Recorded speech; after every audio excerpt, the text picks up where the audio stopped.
High class कैसे हैं? I hope आप सब लोग बहुत अच्छे होंगे। तो देखिए, इसमें हम सब वास्तविक संख्या जो बीबीडी गाइड से ऑब्जेक्टिव प्रश्न बनाना हम सब ने शुरू किया था, उसमें हमने पिछले वीडियो अर्थात पार्ट 3 तक 100 प्रश्न कर चुके थे और आज ये वास्तविक संख्या का लास्ट है क्लास। ठीक है, इसके बाद हम सब सेकेंड क्लास में एंट्री लेंगे। तो आप सब लोग अगर वो वीडियो नहीं देखे हैं तो जा करके देख लीजिए, क्योंकि एग्जाम की दृष्टि से वह काफी महत्वपूर्ण है। क्योंकि कौन से प्रश्न, एक ही प्रश्न लगभग हम सब अगर ऐसा देखें तो लगभग 25 से 30 प्रश्नों का रिपीट किया गया है हर बार। तो उस वही चीज आप सोच लीजिए कि अगर 25 प्रश्न का रिपीट किया गया है और टोटल प्रश्न 140 प्रश्न बताए गए हैं, अर्थात समझ लीजिए कि एक ही प्रश्न 4 से 5 बार आया है, उसी टाइप्स के अलग अलग तरह से डिजिट को चेंज करके अलग अलग तरीके से 6-7 बार प्रश्न पूछा। तो आप समय, अभी भी समय आपके पास है, वो समय को बर्बाद नहीं कीजिए। अगर मैथ में आपको लगता है कि बहुत कुछ कम चीजों के समझ में आती है तो उसे ऑब्जेक्टिव प्रश्न देख लीजिए। एकदम तय है कि ऑब्जेक्टिव तो आपसे मिस करने वाला नहीं है।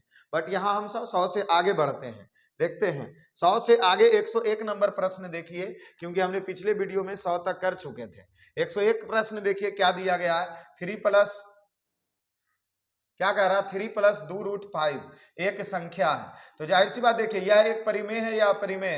तो हम बहुत सारे तीनों वीडियो में हम एक ही बात का जिक्र करते हुए आए हैं बाबू, कि जो रूट से बाहर नहीं आए वो हमेशा अपरिमेय संख्या होगा। √5 कभी रूट से बाहर नहीं आएगा। क्या? √5 कभी रूट से बाहर नहीं आएगा, इसीलिए यह भी अपरिमेय संख्या होंगे। बेडॉट, इसमें बेडॉट कंफ्यूजन के हम इसको मारेंगे अपरिमेय। 102 नंबर प्रश्न देख लीजिए क्या है। निम्न में कौन अभाज्य संख्या है? हम चिल्ला चिल्ला करके बोलते हैं कि जो संख्या एक और खुद से कटे उसे अभाज्य संख्या कहेंगे। क्या इस ऑप्शन में वैसे कोई प्रश्न, मतलब आंसर ढूंढिए कि जो खुद से सिर्फ कटे। क्या 15, 5 तिया 15 कट जाएगा, ये अभाज्य नहीं है। 4 तिया 12 और भी 12 किसी डिजिट से कटेगा तो अभाज्य नहीं है। 75, 25 तिया 75 ये भी कट रहा है, लेकिन ये जो 23 है वो सिर्फ एक से कटेगा, नहीं तो 23 से कटेंगे, इसीलिए इसका अभाज्य संख्या कौन होंगे? 23 होंगे। अब आते हैं 103 नंबर प्रश्नों पर, और 103 नंबर प्रश्न देखिए क्या है। दो संख्या का महत्तम इतना है एवं लघुत्तम इतना है, तो इन संख्या का गुणनफल ज्ञात करें। देखिए, इस प्रश्न के में हम लगभग 3-4 बार बता चुके हैं। क्या पहली संख्या गुना दूसरी संख्या और बराबर LCM गुना HCF, अर्थात ये दोनों संख्या का गुणनफल पूछा है। एलसीएम तो पहली संख्या को a मान लेते हैं, दूसरी संख्या को b मान लेते हैं। एलसीएम कितना दिया? एलसीएम 50 दिया है, HCF 25 दिया है। 25 25 125, एक जीरो दे दिए। क्या दो संख्या का गुणनफल 1250 नहीं दिया है? देखिए ना, 1250, ये रहा इसका क्या आंसर। ये टाइप्स के प्रश्न लगभग 7 से 8 बार हम बना चुके हैं। आप सब पार्ट 1, पार्ट 2, पार्ट 3 तीनों वीडियो में देखिए, कंप्लीट हो जाएगा। अब आते हैं इधर 104 नंबर प्रश्न पे, और 104 नंबर प्रश्न देखिए क्या है। यदि x² - 5x + 4 = 0 तो x का मान ज्ञात करें। देखिए ना सर, x² - 5x + 4 = 0 है। अब इसको गुणनखंड तोड़ेंगे और कोई उपाय नहीं है। x के मान निकालना है। किसका मान निकालना है? x का मान निकालना। वैसे निकाल लेंगे, उसके बाद ही हम डिसाइड करेंगे कि क्या आएगा और क्या नहीं आएगा। तो देखिए, x के मान निकालने के लिए इसको हम सब क्या करते हैं, या डायरेक्ट भी हम सब तय कर सकते हैं। क्यों? क्योंकि गुणनखंड तोड़ने में बहुत लंबा समय चला जाएगा, तो इसमें डायरेक्ट आते हैं। x² - 5x + 4 = 0 है, तो x का मान क्या हो सकता है? सर, अपरिमेय तो कभी नहीं हो सकता। क्यों? क्योंकि अपरिमेय रूट वाला यहाँ मामला ही नहीं है, तो रूट आएगा ही नहीं, और जब रूट नहीं आएगा तो अपरिमेय नहीं होगा। अब ये डी तो ऐसे ही फालतू में दे दिया, वास्तविक नहीं है। अब वास्तविक नहीं कैसे आएगा? कुछ ना कुछ तो मान आएगा ही आएगा। भिन्न, भिन्न बोले तो बटा में दिया है, भिन्न नहीं, भिन्न में इसका मान नहीं आएगा, इसलिए इसका मान क्या में आएगा? पूर्णांक में आएगा, इसलिए आंसर इसका क्या हो गया? 104 का 1 होगा। ठीक है, अब आते हैं 5 नंबर प्रश्न पे। 5 नंबर प्रश्न देखिए क्या है। निम्नलिखित में कौन अपरिमेय संख्या नहीं है? अर्थात अपरिमेय जब नहीं है तो वह परिमेय होगा, और परिमेय वही होगा जो रूट से बाहर आएगा। देख लेते हैं, √11 कभी आएगा रूट से बाहर? नहीं आएगा, इसलिए यह अपरिमेय है। फिर देखिए, √15 कभी बाहर आएगा? नहीं आएगा, इसलिए यह अपरिमेय है। फिर 3 देखिए, 3 तिया 9, 4 चौके 16, 4 तिया 12, ये रूट से बाहर आ गया, अर्थात ये अपरिमेय नहीं परिमेय है, इसलिए इसका आंसर सी होगा। अब देखिए 6 नंबर प्रश्न क्या कह रहा। 6 नंबर देखिए प्रश्न फर्स्ट टाइप का प्रश्न मिला है अभी तक 6 नंबर, तो लेकिन बट आगे 1-2 प्रश्न और नजर आ जाएंगे। पूछे वृत्ताकार पथ पर 3 धावक, देखिए ये एक वृत्त है, ये एक क्या है, वृत्त है। धावक दौड़ रहा जिसमें 3 घंटा, 4 घंटा और 8 घंटा समय लगता, मतलब एक चक्कर मारने में एक ले रहा 3 घंटा, दूसर का ले रहा 4 घंटा, तीसर का ले रहा 8 घंटा। तो तीनों प्रस्थान बिंदु पर पुनः मिलने में लगा समय क्या ज्ञात कीजिए। तो 3, 4, 8 का क्या निकाल दीजिए, एलसीएम निकाल दीजिए। तो एलसीएम निकालने के लिए हम क्या करें, 3 बार में नहीं 2 बार में लगाइए। 3 इकाई 3, 2 और 4 दूना 8, फिर 2 बार में लगाएंगे, 2 इकाई 2, 2 दूना 4, फिर गुना कर दीजिए, 2 गुना 3 गुना 2, तो 2 दूना 4 तिया 12 दूना 24 घंटे लगेंगे। जैसे ही ऐसा प्रश्न पूछे आराम से उसमें क्या कर दीजिएगा, एलसीएम निकाल दीजिएगा, वही इसका आंसर होगा। देख लीजिए प्रश्न 16 में भी पूछा गया और 14 में भी पूछा गया, इंपॉर्टेंट प्रश्न है, याद रखिएगा इन सब चीजों को। अब 7 नंबर प्रश्न आइए क्या पूछ रहा। 7 नंबर प्रश्न पूछा है भाज्य बराबर भागफल और शेषफल। तो देखिए ना, भाज्य बराबर भाजक होता है, भाजक गुना भागफल प्लस शेषफल, ये सूत्र ही दे दिया है, इसीलिए इसका आंसर क्या होगा, 1 होगा। ठीक है। 8 में देख लीजिए √2 है एक, क्या √2 कभी रूट से बाहर निकलेगा, √2 बाहर नहीं रूट से निकलेगा, इसीलिए यह अपरिमेय संख्या होंगे। 9 नंबर प्रश्न देख लीजिए, 625 के अभाज्य गुणनखंड में 5 का घात बताएं। देखिए ना, 625 को 5 बार में लगाइए, 5 इकाई 5, 1 बचा 5 दूना 10, 25, फिर 5 बार में लगाइए, 25 125, 5 और 5, 5 गुना 5 गुना 5 गुना 5, इसको 5 पर पावर 4 लिख सकते हैं। तो देखिए ना, 5 पर घात कितना है, 4 है, इसीलिए इसका आंसर क्या हो गया, 4 हो गया। 110 नंबर प्रश्न देख लीजिए क्या है, निम्नलिखित में कौन परिमेय संख्या है जो रूट से बाहर निकल जाए। 7 49 88 64, पहला ही निकल गया, आंख बंद करके ए मारेंगे, आगे जाने की जरूरत नहीं है। या अगर देख लेंगे डी नंबर, इनमें से सभी दिया तो हम इसको चेक करेंगे, अन्यथा चेक नहीं करेंगे। उसके बाद आते हैं 11 नंबर प्रश्न। 11 क्या दिया है कि परिमेय और अपरिमेय संख्या का गुणनफल हमेशा अपरिमेय ही होता है, क्योंकि जहां मिल गया उसे अपने कैटेगरी में चेंज कर देता है। हम ये पहले भी बता चुके हैं कि अगर अपरिमेय संख्या को परिमेय संख्या से गुना कीजिए तो उसका रिजल्ट हमेशा अपरिमेय संख्या ही आएगा। ठीक है। अब आते हैं 12 नंबर प्रश्न। देखिए, अभी हम एक वृत्ताकार पथ वाले ऊपर प्रश्न बताए थे कि 3 धावक दौड़ रहा था, उसमें 1 घंटा, 3 घंटा, 5 घंटा, मतलब दौड़ने में समय लिया। तो बोल रहा प्रारंभिक बिंदु का स्थान, तो उस समय हम क्या निकाले थे, एलसीएम। यहाँ भी एलसीएम जब निकालेंगे तो 3 गुना 5 करेंगे, 5 तिया 15, क्योंकि एलसीएम कटेगा नहीं कटेगा तो गुना कर देंगे, और गुना करके इसका आंसर आ जाएगा 15, इसीलिए इसका आंसर डी हो गया। अब आते हैं 13 नंबर प्रश्न में। 13 क्या कह रहा, 3 + √3 और 3 - √3 एक संख्या है। तो देख लीजिए, यह एक पूर्णांक संख्या। अब क्यों है, क्योंकि a + b × a - b बराबर a, या इसको ऐसे कर दीजिए कि गुना में है 3 + √3 × 3 - √3, यहाँ से 3 ले लीजिए और 3 - √3 कर दीजिए और प्लस √3 लीजिए और 3 - √3, तो 1 3 का मतलब 3 तिहाई 9 हो गया, 3 √3 हो गया, प्लस 3 √3 हो गया और माइनस √3 का स्क्वायर हो गया 9, और √3 होगा यहाँ, ये से ये कट गया और 3, तो 9 में से 3 गया 6, 6 ये क्या है, पूर्णांक है। अब देख लीजिए, इसमें हम सब एक तरीका और था, a + b × a - b बराबर लगा सकते थे, a² - b²। हाँ सर बोलिए, 3 तिया 9 और 3 और 6 चला गया, 6 आया। तो देखिए 6 एक कौन संख्या है, तो 6 एक परिमेय संख्या है, ना कि पूर्णांक पे नहीं, परिमेय संख्या, क्योंकि 6 एक पूरी आ गया। ठीक है ना सर, इसीलिए आंसर इसका बी नहीं होकर के क्या होगा, सी होंगे और 6 आएंगे। देखिए 6 लाए कैसे, जिसका सॉल्यूशन इधर दोनों तरीके से किए गए, ये फॉर्मूला से है और ये डायरेक्ट है। ठीक है ना, इसीलिए यह एक कौन सी संख्या, परिमेय संख्या हो जाएगी। 14 नंबर प्रश्न आ जाइए। 14 नंबर प्रश्न क्या कह रहा, परिमेय संख्या इतना का दशमलव प्रसार होगा। देखिए ना, हम क्या बोल रहे हैं, जिसके नीचे 2 और 5 रहे, अंश बटा हर में 2 और 5 सिर्फ है, मामला शांत का होगा। हम ये तीनों वीडियो में कंप्लीट करवा चुके हैं, मामला शांत होगा। ठीक है, तो इसीलिए 2 और 5, अगर हर में 2 और 5 रहे तो मामला शांत होगा, ये पहले ही बता चुके हैं। ठीक है, अब आते हैं 15 नंबर प्रश्न। क्या कह रहा, दो परिमेय संख्या के बीच कितनी परिमेय संख्या होगी? तो दो परिमेय संख्या, जैसे 1 ले लेते हैं, 2 ले लेते हैं। अब 1 और 2 के बीच में कितनी परिमेय संख्या होगी? तो देखिए ना, 1 हो सकता है, 1.1 हो सकता है, 1.2 हो सकता है, 1.3 डॉट डॉट पहले 2 तक जाएंगे। इन दोनों के बीच में भी बहुत सारी परिमेय संख्या होगी, इसीलिए 2 को परिमेय संख्या के बीच में 1, 2, 3 नहीं देंगे, डायरेक्ट क्लियर करेंगे कि उनके बीच में अनंत मतलब बहुत सारा परिमेय संख्या हो सकती है, इसीलिए इसका आंसर ये डी जाएगा। ठीक है, 16 नंबर प्रश्न आइए, 22/7 एक है क्या?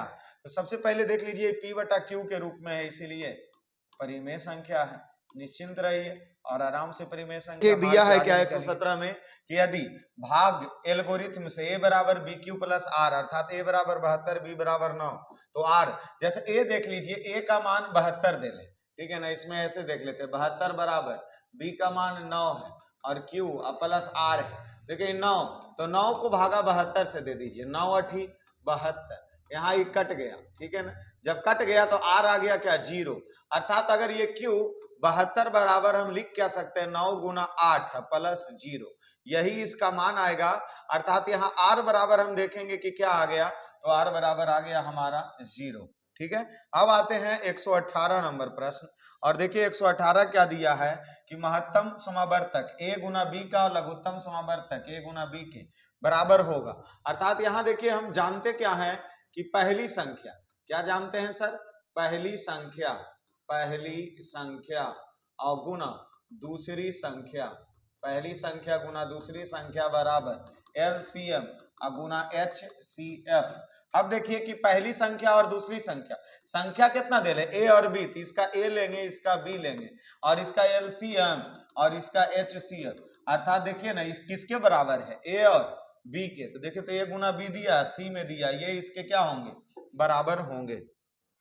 अब आ जाइए 119 नंबर प्रश्न, क्या दिया है, निम्नलिखित में कौन परिमेय संख्या है? सर जो रूट से बाहर आ जाए, रूट 7 बाहर नहीं आएगा, रूट 2/7 भी नहीं आएगा, 3 रूट 7 भी नहीं आएगा, 5 25 7 49 बाहर आ जाएंगे, इसीलिए यह परिमेय संख्या होंगे। उसके बाद 20 नंबर प्रश्न आ जाइए, 20 क्या पूछा है कि निम्नलिखित में कौन अशांत दशमलव है जिसके नीचे 2 और 5 के छोड़कर कोई दूसरा डिजिट आए वो अशांत होगा। यहाँ देख लीजिए 18, 9 गुना 2, 9 दूना 9 आ गया, पहले ही मामला अशांत है, आगे चेक करने की जरूरत नहीं है, मामला यहीं से क्लियर। ये मामला अशांत है क्योंकि 9 आ चुका है, अगर 5 रहता तो मामला शांत होता। ठीक है, 21 नंबर प्रश्न देख लीजिए, क्या पूछा है, निम्नलिखित में कौन परिमेय संख्या है? तो देखिए परिमेय संख्या जो रूट से बाहर हो ये नहीं होगा, रूट 5 भी बाहर नहीं आएगा, रूट 7 भी बाहर नहीं आएगा, लेकिन ये 2 से 2 रूट कट जाएगा और बचेगा 2, इसलिए 2 एक परिमेय संख्या, तो आंसर इसका डी हो जाएगा। ठीक है, अब यहाँ पर पहुंचते हैं 122 नंबर, 11/15 का दशमलव प्रसार क्या होगा? देखिए 11/15, 15 के तोड़े तो 5 गुना 3 आ गया, हर में मौजूद हो गया 3, मामला को शांत नहीं अशांत रखेगा, इसीलिए यह अशांत दशमलव होंगे। 123 नंबर प्रश्न देख लीजिए, वृत्त वाला प्रश्न हम देखे हैं ऊपर, और वृत्त का वृत्ताकार पथ पर 3 धावक एक ही स्थान से दौड़ना प्रारंभ करता तो एक चक्कर लगाने में क्रमशः 2 घंटे, 4 घंटे, 6 घंटे का समय लगता, तो तीनों को प्रारंभिक स्थान पर पुनः मिलने में लगा समय होगा। इस स्थिति में तीनों जो दिया है उसका LCM निकाल दीजिए, तो 2, 4 और 6, LCM ले लिए तो 2 का 2 दूना 4, 3 दूना 6, 3 दूना 6 दूना 12, जहां दिया होगा 12 घंटा उसी पे टिक टिक करके लगा दीजिए। ठीक है, तो सी हो गया आंसर। 124 नंबर प्रश्न आइए, 11/25 का दशमलव प्रसार, 11/25 है, हर का गुणनखंड तोड़िए, 5 25, हर में सिर्फ 5 5 है, अर्थात मामला शांत है, तो मामला शांत नहीं दशमलव पूछा है, फिर भी निकाल देंगे। 11 5 गुना 5, देखिए इसको बटा में 0 लाने के लिए 2 गुना 2 से गुना भी कर दे और 2 गुना 2 से भागा भी दे दे, ठीक है ना। तो 11 दूना 22 दूना ऊपर हो गया 44, अब 5 दूना 10, अब 5 दूना 10 गुना 10 0 हो गया, अर्थात 44/10 है ये 100, 2 अंक के बाद दशमलव दे देंगे 0.444।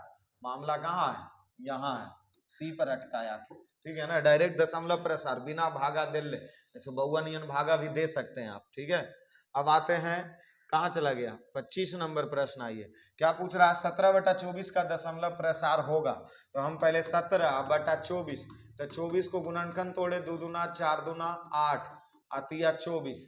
देखिए 3 आके मामला को कर दिया अशांत। कहाँ है बात, अशांत या आसनंत, वही चीज है। ठीक है, बीमारी है। ठीक है, अशांत ही है वो, अच्छा अशांत ही है, ये न का उच्चारण ऊपर। ठीक है, अब आते हैं 126 नंबर प्रश्न। क्या दिया, 1/3 संख्या है। 1/3 एक परिमेय संख्या, क्योंकि यह p/q के रूप में है। आंख बंद करके मारिए ऑप्शन ए। 27 में पहुंचते हैं। क्या बोल रहा है प्रश्न, 127 नंबर, निम्नलिखित में कौन अपरिमेय संख्या है जो रूट से बाहर नहीं निकले। 8 8 64, 6 6 36 निकल गया, परिमेय है। 9 9 81 निकल गया, परिमेय है। ये देख लेते हैं, और 25/10, अगर दशमलव हटा भी दे तो 25/10, तो 25 तो 5 तो निकल जाएगा, लेकिन 10 नहीं निकलेगा, इसीलिए ई हो जाएगा अपरिमेय। तो आंसर इसका सी ही हो जाएगा, ई भी निकल जाएगा। 7 7 49, 3 3 9, ये नहीं निकला, इसलिए सी इसका आंसर। ठीक है, अब आते हैं 128 नंबर प्रश्न। क्या करा, निम्नलिखित में कौन परिमेय संख्या है। परिमेय संख्या जो रूट से बाहर निकले, 2 से 2 कट गया, बचा 2, ये तो रूट 3 है, रह जाएगा अंदर ही, तो ये अपरिमेय हो गया। और ये रूट 2 से रूट 2 कट गया, 2 आ गया, तो 2 हमेशा परिमेय संख्या हो गया। ऑप्शन बी इसका सटीक आंसर। ठीक है ना, अब पहुंचते हैं 29 नंबर प्रश्न। क्या करा, 2 या 2 से अधिक अभाज्य संख्या का महत्तम समावर्तक होता है। 2 या 2 अभाज्य संख्या का, अब ये तो प्रश्न ऊपर भी हम बना चुके हैं, लग रहा सबसे फर्स्ट प्रश्न इसका वही दिया कि 2 को हम अभाज्य संख्या ले लें, जैसे 11 ले लेते हैं और 13 ले लेते हैं, और 11 और 13 का HCF अगर निकालते हैं तो 2 घटा तो 2 बचा, और 11 तो 2 बचे 10 बचा, 1 बचा, और 2 इकाई 2 बचा, अर्थात इसका HCF हमेशा 1 आता है। ये बात हम लगभग ये तीसरी बार प्रश्न आ चुकी है। ठीक है ना, तो इसीलिए इसका आंसर है, जैसे ही अभाज्य दे और उसका HCF पूछे तो मामला 1 पर लाके अटका दीजिए। ठीक है ना, इसका आंसर 1 होगा। 130 नंबर प्रश्न देख लीजिए, क्या दिया गया है, 2 क्रमिक सम संख्या का HCF क्या होगा। क्रमिक बोले तो लगातार, सम संख्या का HCF क्या होगा, निकाल लीजिए आंसर। जैसे 1 ले लीजिए, 4 ले लीजिए, और 6 ले लीजिए, दोनों सम संख्या का HCF निकाल लीजिए, तो 4 इकाई 4 हो गया, बचा 2, और 2 दूना 4 हो गया, अर्थात HCF हमेशा 2 ही आएगा। आप कोई भी संख्या रख के चेक कर लीजिए, 2 सम संख्या का HCF हमेशा 2 आएगा। ठीक है, अब आ जाते हैं 131 नंबर प्रश्न। क्या दिया, यूक्लिड विभाजन एल्गोरिथम में 2 धनात्मक पूर्णांक के निम्न में किस परिकलित करने का तकनीक क्या होना चाहिए। अब भाई कोई भी 2 धनात्मक पूर्णांक है, अगर उसका हम सब परिकलित करना है तो उसका HCF निकाल दीजिए, अर्थात महत्तम समावर्तक निकाल दीजिए, डायरेक्ट इसको रखिए, और क्या इसमें बनाना थोड़ू है कुछ। 32 नंबर प्रश्न आ जाइए, क्या दिया, यदि भिन्न a/b में b है जो 2 पर पावर n 5 पर पावर m के रूप में हो तब संख्या है, अर्थात कह रहा a/b है, और साथ में दिया क्या है कि में b है जो b कौमा 2 पर पावर n और 5 पर पावर m में है, तो क्या होगा, तो a को a ही रहने दीजिए, अब b को कर दीजिए 2 पर पावर n और 5 पर पावर m, तो इस रूप में होगा। क्या नहीं देता है, a/2 पर पावर n और 5 पर पावर m के रूप में होगा, डायरेक्ट ही, बस इसमें जो में b और कॉमा दिया तो b का डायरेक्ट मान रख देंगे, और क्या करेंगे। ठीक है, यही इसका क्या होगा, आंसर होगा। 133 नंबर प्रश्न आ जाइए, क्या दिया है, इनमें कौन सी संख्या अपरिमेय है जो रूट से बाहर ना आए। 3 आ ही जाएगा, 20 नहीं आएगा, इसीलिए इसका आंसर रूट 20 होगा। ठीक है, बी नंबर। अब आते हैं 34, क्या दिया है कि संख्या 25 और 50 का HCF और LCM का गुणनफल क्या होगा। क्या होगा, पहली संख्या गुना दूसरी संख्या बराबर HCF गुना LCM। अब पहली संख्या दे ले है 25, दूसरी दे ले है 50, और इसको HCF और गुना LCM रहने देते हैं, 25 25 125 अर्थात 1250, अर्थात HCF और LCM इसका मान क्या आएगा 1250 आएंगे। बी इसका सही आंसर हो गया। अब आते हैं 135 नंबर पर सर, क्या दिया 1 2 फिर 1 1 2 फिर 1 1 1 2 1 1 1 1 1 2 है, तो यह एक कौन संख्या भाई, बढ़ते रहो ना, हमको उससे क्या मतलब, जो कभी अस्थिर नहीं है वो परिमेय होगा ना, अपरिमेय संख्या, मामला खत्म। ठीक है, अब 36 नंबर आ जाइए, क्या पूछ रहा निम्नलिखित, अगर सिर्फ हम एक बात बताएं बाबू कि अगर पाई दे रहे तो अपरिमेय संख्या, लेकिन यहाँ पाई बटा 2 है तो ये भी एक कौन संख्या, क्योंकि अपरिमेय संख्या के 2 से भागा कर दो चाहे 2 से गुना कर दो, वो हमेशा अपरिमेय संख्या ही प्राप्त होगा, इसीलिए इसका आंसर बी होंगे। ठीक है, उसके बाद आते हैं 37, क्या दिया निम्न में कौन परिमेय संख्या, रूट से बाहर निकालिए, 7 49 80 80 64, आगे बढ़ने की जरूरत नहीं, यहीं पर आंसर दे दीजिए। ठीक है, अब आ जाते हैं 38, क्या कह रहा 14, कितना 1440 में 2 का अधिकतम घात कितना है, अब बताइए। अब 1440 में इसको गुणनखंड तोड़ेंगे, 7 दूना 14 2 दूना 4, 2 बार में 3 दूना 6 6 दूना 12, 2 बार में लगा दिए 180, 2 बार में लगा दिए 90, 2 बार में लगा दिए 45 और 3 बार में 15 तिया 45, 3 पचे 15, 2 कै गो है 2 3 4 5 अर्थात 2 पर पावर 5, क्या 2 का घात 5 नहीं है, ये है सर, ये तो आंसर दे दीजिए। 37 नंबर खत्म हो गया। 38, अब आते हैं 39, क्या कर रहा 3 रूट 3, तो देखिए ना 3 रूट 3 एक है, रूट 3 से बाहर नहीं निकलेगा, इसीलिए यह अपरिमेय संख्या होंगे। लास्ट प्रश्न देख लीजिए, यहीं से वास्तविक संख्या का मामला क्लियर होता है। और लास्ट प्रश्न क्या दिया, वास्तविक संख्या मूल रूप से होते हैं, क्या होते हैं वास्तविक संख्या मूल रूप से कै प्रकार के होता है, जो पूछ रहा प्रकार पर फोकस कीजिए, वास्तविक संख्या मूल रूप से कै प्रकार के होते हैं, तो 2 प्रकार के होते हैं। यहीं से मामला क्या होगा, खत्म हुआ। और अब रही क्या, अगले चैप्टर में जल्दी पहुंचा जाएगा, तो इस वीडियो में इतना ही। चारों इसका वास्तविक संख्या के 4 वीडियो दिए गए हैं, वो चारों इत्मीनान से आप सब लोग देख लीजिए। इसमें चारों का लिंक इस वीडियो के डिस्क्रिप्शन में लिंक दे दिया रहेगा, मतलब दे दिया जाएगा, आप उस लिंक पर जाइए, क्लिक करके बारी बारी से तीनों क्लास का अध्ययन कर लीजिए, इस क्लास का कर ही लिए इनसे, क्योंकि ऑब्जेक्टिव प्रश्न तो ये तय है कि ऑब्जेक्टिव प्रश्न आप खुद देख लीजिए, इन चीजों को देख लीजिए कि 2000 पिछले साल में प्रश्न कितने पूछे गए थे, जैसे पता चल जाएगा, उससे ही आप खुद अनुमान लगा लीजिएगा कि इस साल इससे आने वाले प्रश्नों की संख्या कितनी होने वाली है। तो जल्दी से 1 नंबर पे पहुंच जाइए आप, और 1 नंबर पहुंचने के बाद देख लीजिए कि संख्या कितनी होने वाली है। ठीक है सर, तो ये देखिए हम लगभग पहुंच ही गए हैं, आप खुद देख लीजिए। जैसे ये देख लीजिए कि 22 में टोटल कितने प्रश्न पूछे गए थे, जब इसमें पूछे गए तो इस बार भी पूछे जाएंगे, 1 2 कहाँ तक पूछे गए हैं, जो देख लीजिए यहाँ 8 तक पूछा गया, 9 तक, 10 तक, 11 14, उसके बाद 22 हो चुके हैं, 20 प्रश्न हो चुका है, लगभग 23 24 25 27, अर्थात मिला जुला करके वही दो शिफ्ट में एग्जाम होती है, 26 प्रश्न, मतलब 10 प्रश्न तो तय है, क्योंकि 10 दूना 20, तो 10 ऑब्जेक्टिव प्रश्न डायरेक्ट वास्तविक संख्या से रहेगी। आप समझ लीजिए कि 100 प्रश्न में 10 प्रश्न इसी से रहेगा, और इसमें है क्या कि 50 प्रश्न नहीं बनाना, 50 में 10 अकेला हम एक चैप्टर से बना ही देंगे, तो इसके लिए हार्ड वाला चैप्टर में जाने की जरूरत नहीं है, वहां पर आसान जो है उसको हम बना करके आगे निकल जाएंगे, जो भारी है उसको छोड़ देंगे। नोबेल प्राइज थोड़ा मिलने वाला है कि भारी प्रश्न के सॉल्यूशन किए हैं तो आपको नोबेल प्राइज नहीं, 1 नंबर की जगह पर ऑब्जेक्टिव के 2 नंबर मिलेंगे, नहीं। तो जो आसान प्रश्न है वो चारों इसमें करवा दिए गए, 4 एपिसोड में, चारों देख लीजिए, और फिर अगले में इसी प्रकार मिलेंगे, जैसा होगा वैसा आप सब लोग कमेंट कीजिए, समझ में आता है नहीं आता है, तेजी बोलते हैं, जल्दी बोल देते हैं, या बोलते ही नहीं है, चुपचाप रह जाते हैं, अवश्य कीजिए कमेंट, क्योंकि उससे ऊर्जा मिलेगी, और फिर सेकंड चैप्टर होगा। ठीक है, तो धन्यवाद।